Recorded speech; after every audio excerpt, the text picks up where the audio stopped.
นายลูกเห็นปลายตาชาวสางกวนใจป้าเจมหมอสอนมาล้างห้องเอาเป็ดปูน้ำล้นห้องตั้งเตาซ้ำน้ำเฮียงตั้งเนือซ้ำน้ำล้นพังในข้าวานายก็เปิดตั้งตาในมันตึ้นจันเสียแล้วน้ำล้นพังนางยิงเขาวันกันมาลองทำลองเป็นไม่ห้างทำลองเป็นไม่ไม้อันกวนลงในน้ำเป็นกวนเล่าหลายกวนหางหลีกวนหางเล่าหลายเอาหน้ากวนมีเนือผังไม่ห้างไม่ไม้เมื่อไรผู้ให้ไรเปลี่ยนให้ไรขี้เราขี้ยาทำลองน้ำให้ไรขี้เราขี้ยากล้ามควายซุ่มนั่นอยากไปล้มวัดเกิดกล้ามซุ่มนั่นอยากไปร้องเขาไปปูดกันกวนใจเอาลงกว่าไว้กวนใจลงไว้กว่าไว้เลยกว่าไว้อันนั้นเดี๋ยวไอ้ผัวขี้เราขี้ยาไอ้ทำปะนี่นายก่อนนายมีห้างมีไม้ว่าจะนั่นด้วยดูทำลงน้ำก็มันเล่ากวนเล่าเลยมันลงน้ำหมดอ่ะเกิดกวนหางจ้างหลายอ่ะไปรู้นายกูกวนเขาเจ้าคู่หางจ้าอ่ะอันหางจ้าหรือสีเจ้าคู่เป็นซุ้มจ้าจะเนี่ยได้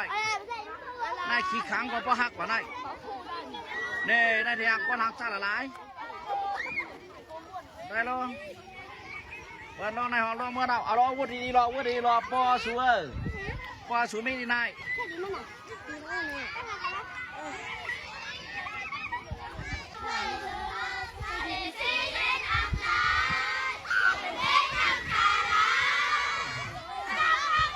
ถ้าปอกนั้นงอกว่านั้น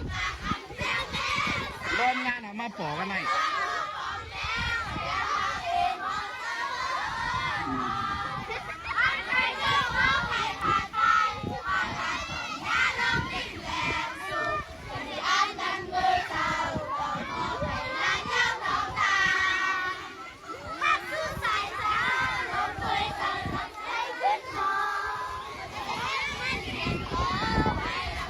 เกิดก้อนหางจ้าละลายมีเนื้อกุ้ง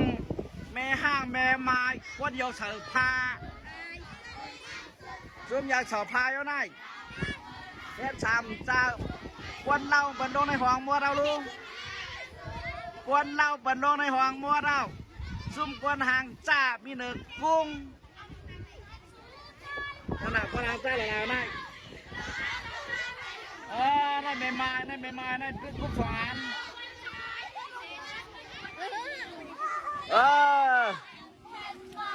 ปีจ้างสูมีกันไหนปีจ้างสูมีกันไหน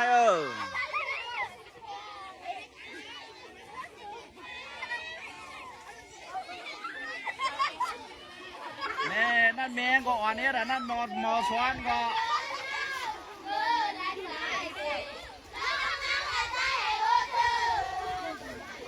เอามาหมดนั่นหมอสวนก็ยัดเดียนนั่น